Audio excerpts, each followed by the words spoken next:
कन्नड तालुक्यातील भंडारवाडी ग्रुप ग्रामपंचायत घाटशेंद्रा येथील 300 लोकांची वस्ती असलेल्या भंडारवाडी या रस्त्यांची अत्यंत दुरावस्था झाली असून विद्यार्थी महिला ग्रामस्थ या चिखलमय रस्त्यातून खड्ड्यातून जीवघेणा प्रवास करत आहे।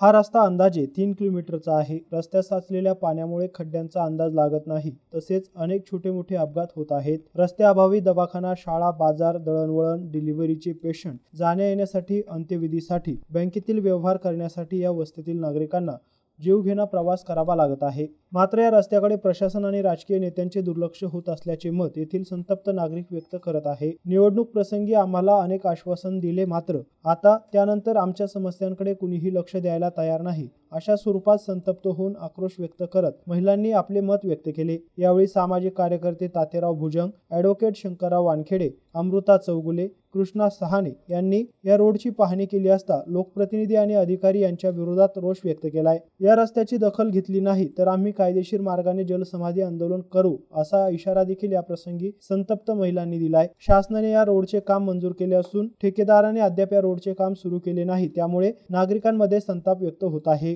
तात्काळ या रस्त्याचे काम करण्यात यावे अशी मागणी महिलांसह विद्यार्थी ग्रामस्थ करत आहे। कारण तुम्ही एवढ्या दिवसाचे आश्वासन देऊन मागे पाठ फिरवून घेतात, त्याला जबाबदार कोण आहे? तुम्हाला समजत नाही का? एवढे लहान लहान मुलं लहान शाळेत जातात, त्याला किती त्रास होतो वाटाणे येताना, तरी सुद्धा तुम्ही आम्ही सहन करतो। तुम्हाला लक्ष देता येत नाही का याच्याकडे? एक वर्षापासून तरी समजून घ्यायला पाहिजे। ज्या वेळेस मतदानाला येतात तेव्हा कसे करतात तुम्ही न? जसं काही घरोघरी पाय पडतात, कमी करणार नाही एखाद्याचे तलवे, तरी सुद्धा तुम्हाला मतदान मागत्या।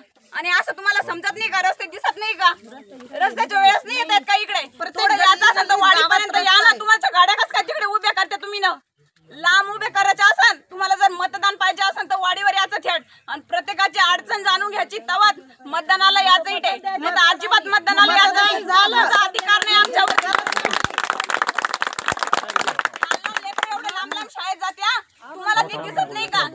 तेच तर या देशाचे भविष्य आहे, भविष्य घडवतात। आता सगळं भविष्य घडवतात, लहान मुलांचं मांग नाही समजत नाही एवढा विचार करून घ्या थोडाफार घरी आणि मग इकडे याचा वाडीचा विचार करा। एवढ्या दिवसापासून आमचे लोक एवढ्या अडचणीमध्ये मार्ग काढत कस तरी पावलानं चालता इथून 3 किलोमीटर पायी येतात। रोजचं काम असतात ना तिकडे, असं नाही तुमच्यासारखं की एक दिवस गाडीवर आला आणि झालं काम। Devidas Thorat, MCN news, Nachanvel, Kannada.